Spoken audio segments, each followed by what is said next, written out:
नमस्कार, आदाब, सत श्री अकाल। आज हम लोग बात करेंगे बीपीएससी शिक्षक पात्रता परीक्षा के बारे में। जिस तरह से बीपीएससी टीआरई एग्ज़ाम कंडक्ट हुई, एक दिन पहले से ही आर्थिक अपराध इकाई एक्टिव हो गई।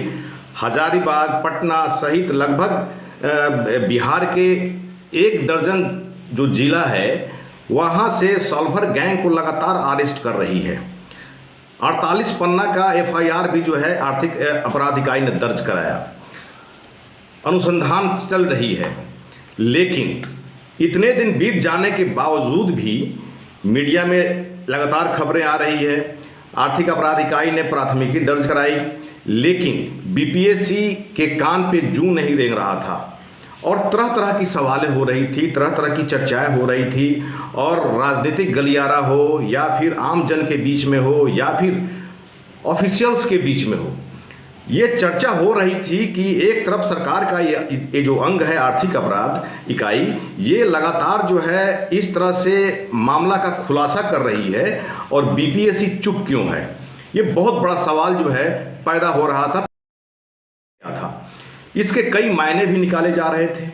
ऐसा भी कहा जा रहा था कि चुनावी साल है, चुनाव का आगाज़ हो गया है, पॉलिटिकल पार्टी को फंड कहाँ से मिलेगा, फंडिंग का भी जुगाड़ करना है।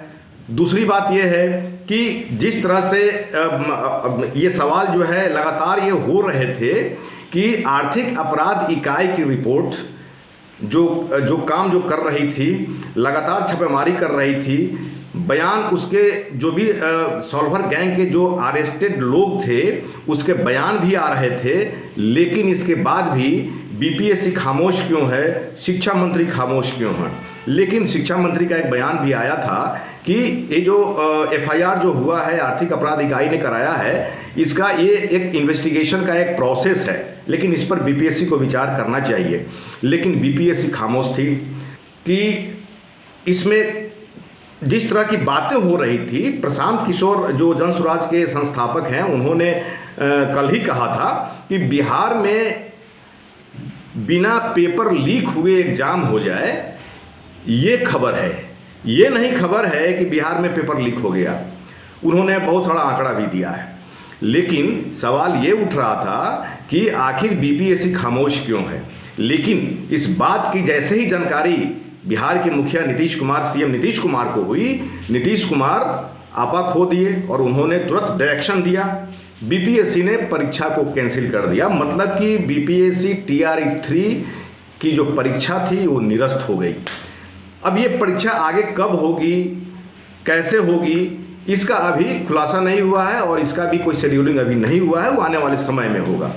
लेकिन जिस तरह से ये भी चर्चा हो रही है कि टीआरई 3 की जो परीक्षा हुई, टीआरई 1, टीआरई 2, वो दोनों परीक्षा भी टीआरई 3 की तर्ज पर ही हुई थी। कोई उसमें हेराफेरी नहीं किया गया था। सेम प्रिंटिंग प्रेस से ही जो है क्वेश्चन लाया गया। तो वैसी स्थिति में टीआरई 1 और टीआरई 2 दोनों पर सवाल पैदा हो रहा है कि ये दोनों परीक्षा क्या साफ सुथरी हुई या फिर इसमें भी गड़बड़ी हुई, या फिर उस समय आर्थिक अपराध इकाई को भनक नहीं मिली और सॉल्वर जो गैंग है वो काम कर रही थी। तो इस पर भी ये चर्चा हो रही है और लोग कह रहे हैं और सवाल भी उठा रहे हैं कि आर्थिक अपराध इकाई को इस एंगल पर भी काम करना चाहिए कि टीआरई 1 और टीआरई 2 में कहीं इन लोगों की संलिप्तता तो नहीं थी। जो टीआरई 3 की जो पेपर लीक किया गया, उसकी तर्ज पर टीआरई 1, टीआरई 2 की भी परीक्षा पेपर कहीं लीक तो नहीं हुआ। हालांकि आर्थिक अपराध इकाई से लोगों को उम्मीद है, चूंकि जिस तरह से आर्थिक अपराध इकाई ने लगातार ये खुलासा किया, रेड किया, सॉल्वर गैंग को पकड़ा, लेकिन बीपीएससी खामोश। पॉलिटिकल जो भी पार्टी जो शिक्षा मंत्री है, जो शिक्षा मंत्रालय है, वो खामोश। तो जाहिर सी बात है कि कहीं ना कहीं जो है कुछ माने कारण हो सकता है। लेकिन अब लोगों को उम्मीद आर्थिक अपराध इकाई से है कि टीआरई 1 और टीआरई 2 के बारे में भी पता करें और इस अनुसंधान में उसका हिस्सा बनाएं। लोगों के बीच में चर्चा हो रही है, जो मैं आप लोगों तक इस बात को पहुंचा रहा हूं। और आर्थिक अपराध इकाई से काफ़ी उम्मीद जुड़ी हुई है।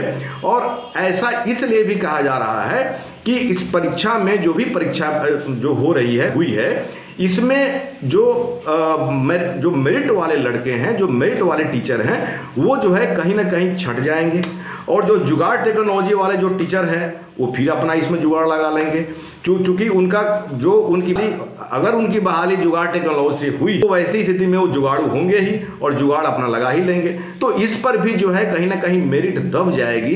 इसको लेकर के भी लोग चर्चा कर रहे हैं। चूँकि शिक्षा व्यवस्था की बात है, बिहार के उज्जवल भविष्य की बात है, इसमें बच्चों का भविष्य जुड़ा हुआ है, इसलिए शिक्षा व्यवस्था को दुरुस्त करने का, चूंकि नीतीश कुमार का मेंटल ये मुद्दा रहा है। जैसे ही उन्होंने बिहार की सियासत के जो है संभाला, उन्होंने सबसे पहले शिक्षा व्यवस्था पर ध्यान दिया। हालांकि ये अलग बात है कि शिक्षा व्यवस्था किस रास्ते पर चला गया, लेकिन उन्होंने शिक्षा व्यवस्था को दुरुस्त करने का भरपूर प्रयास किया।